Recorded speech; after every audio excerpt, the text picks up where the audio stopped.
Hello, everyone. I come to you today with a theory.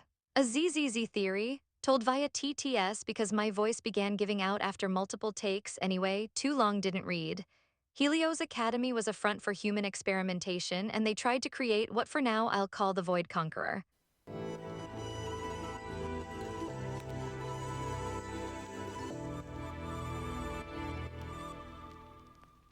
First things first. What was, as far as we've been told, Helios Academy? Helios Academy slash Research Institute was a school slash facility where people learned about and studied hollows, founded by Professor Archie, the first generation void hunter credited with discovering the common characteristics of hollows. So far, we don't know much about the man himself, only that he most likely wasn't human, was a genius, and went into Hollow Zero only to never come back out. And I don't know about you, but normally the way these stories go, I'm willing to bet it wasn't misadventure. Either he was murdered or went into hiding. But let's not speculate too much on him just yet. Instead, let's focus on our more recent and well-known members of the Academy, our main characters, Belle and Wise. What do we know about Belle and Wise? They attended Helios Academy as children, survived the fall of the old capital and the attack on the school, escaping with EOS and the HDD, two pieces of a one-of-a-kind, revolutionary hollow remote exploration kit that pairs with their ocular implants. And in the decade that spanned between the fall of the old capital and beginning of the game, they've been laying low. Operating a quaint video rental shop, totally not a money laundry front, in a quaint street, while working as proxies to collect hollow data in hope of, one day, making their way back to the academy and find the evidence to exonerate one person. Their teacher, their mentor, their guide, the one who raised them with so much love and care, who created EOS, who worked with them on the HDD and gave them their implants. Advanced Research Director Carol Arna.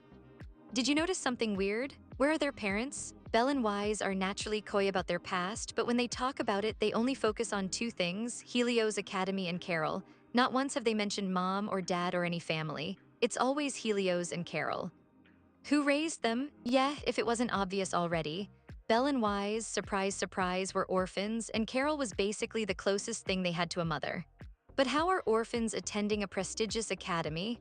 Even if the academy was a non-profit, likely since it had the clout of being founded by a void hunter and researched something so vital, I doubt they wouldn't get government backing. They just wouldn't let a pair of random orphans attend, right? I came up with a few possible explanations, but as it often happens, one outlikelied the others. Helios Academy was a playcare.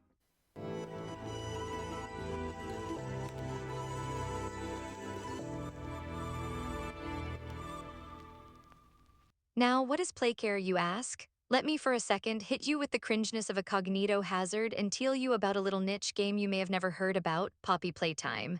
Long story short, Poppy Playtime is set in Playtime Co., a toy factory with an underground on-site orphanage called Playcare, where kids would receive quite the Playtime Co.-centric curriculum, a curriculum that went into a lot of details about biology. Now, many of the kids would either outgrow their stay or be adopted, with some later even coming back and working for the company as researchers. But many of the kids would enter Playcare and never get to see the sun again. For you see, Playcare was connected to the game station, a park where kids could play fun games, games that would show just how crazy strong and smart they were. And the ones that scored well enough would be chosen and taken deeper into the factory, where they'd be turned into giant toys for the sake of progress. And also cutting labor costs, but mostly for the sake of progress, aka immortality. But that's a whole other can of worms. Let's just focus on what matters here. A place that takes in orphans, raises them, and bolsters their knowledge of a specific subject, turning them into future researchers. And experiments on them, turning them into monsters. Helios Academy was a playcare, and their goal, create the Void Conqueror, someone who could stand against any ethereal with the might of a void hunter and ensnare the hollows and ether itself under control. Throughout ZZZ, we've been presented with numerous storylines involving less than savory themes and world mechanics, for lack of a better term. And while before, to me, these all just came off as something belonging uniquely to the characters of the Patch's tragic backstory, I now look at our siblings and squint my eyes with suspicion. Now, ever heard the name Pepe Sylvia? Feel free to picture that, because ladies, gents and whatevers, I'm about to give you the best Charlie impression I can manage here.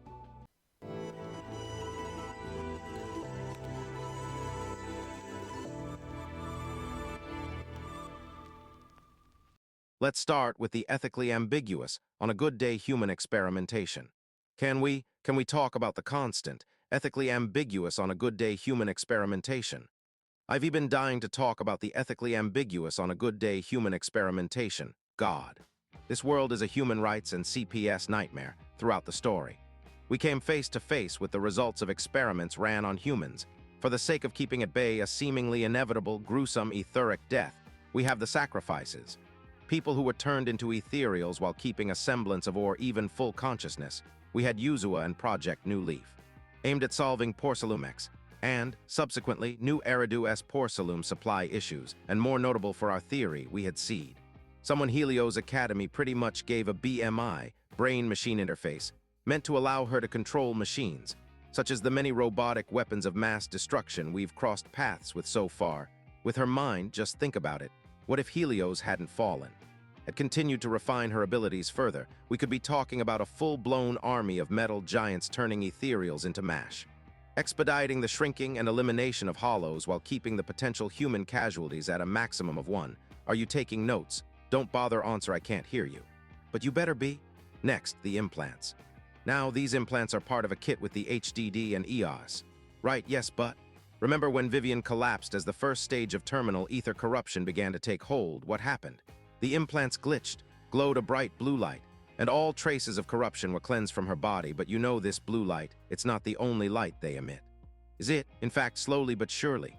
Ever since the implants were fixed and the proxies were able to explore the hollows themselves more and more often, these implants and the our proxy S body itself began emitting a golden light, a bit like the hollow S memories, and also a bit like, okay, note that down. Control over ether, cleansing blue light.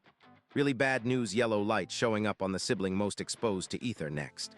Void Hunters, you want to talk about Void Hunters, sure. No one ever shuts up about Void Hunters, but let's talk about them. What is a Void Hunter? A Void Hunter is someone who makes a history-altering contribution to the survival of Eridu. To name a few, Sunbringer, the creator of the Bangbus, robots that not only form a huge part of a post-mass casualty event world-s workforce, but are also able to enter hollows and help rescue people from within. Joyous, the first person to calculate their way out of a hollow, and the one who set the standard for all future hollow exploration and navigation. Remiel, a part of the trio that pushed the Dark Wall by 37 km, freeing much necessary land for civilization's last bastion. Void Hunters are geniuses, explorers, innovators, and warriors. They are the pillars that civilization, as we see in the game, rests upon. Without them, there probably would be nothing but the hollows, geniuses, explorers, innovators, and beast tamers. Void Hunter weapons, we've heard this term thrown around a lot, but what exactly are they? Imagine you have a tank. There's an electric eel in the tank, and the tank is connected through wires to your heater. The eel discharges electricity. Electricity goes through the wires, and presto, you have a sword that can cleave through the evil super cancer space-time anomaly, but you better watch out. You better have some prime mental and physical fortitude, or the evil demon eel will start to whisper evil thoughts into your ears, or give you super Alzheimer's, or make you turn into.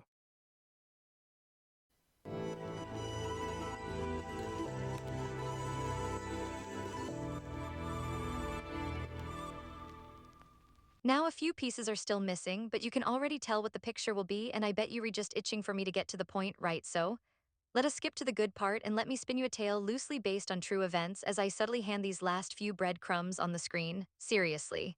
If you had me in the background until now, that's awesome, but you might want to lend me your eyes for a bit now.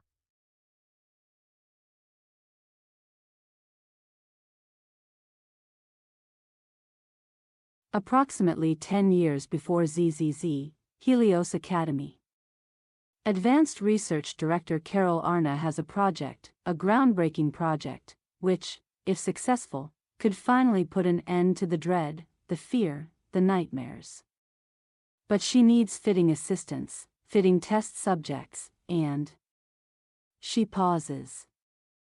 A high enough ether aptitude, good enough constitution, crazy smarts. 2 siblings, all alone like all the others, sticking to the only family they have, willing to do anything for the only family they have. Even go under the knife, if it means making proud the only family they have. The sun. The god once caged within Professor Arca's weapon, now broken in 4 parts, 1 for each eye. It's an implant that will let you connect to the HDD, Carol says, sparing them the details. Ether levels are stable, no anomalous brain activity. She can begin testing. Something went wrong. One of the subjects lost control and they were able to use the other sibling to stabilize them, but, as expected, her other assistants are scared out of their minds and the subjects. They're kids, they're just scared kids and she still has enough of a conscience, she still has enough of a heart to feel shame and regret as they cling to her so tightly. This is too important. And they can do it, she knows they can, they're her dear children, her Phaeton, she believes in them. They can tame the sun, they can subjugate the ether and conquer the hollows. They just need time, they're still weak, fragile kids and need time to grow and mature. But they're too determined for their own good. Kinda like her, well, fortunately, the implants pretty much destroyed their ether aptitude. So, until she fixes them, it should be enough to keep them away from the hollows, to keep the sun away from its power source, until they're ready to become the Void Conquerors. And together, they'll make Eridu.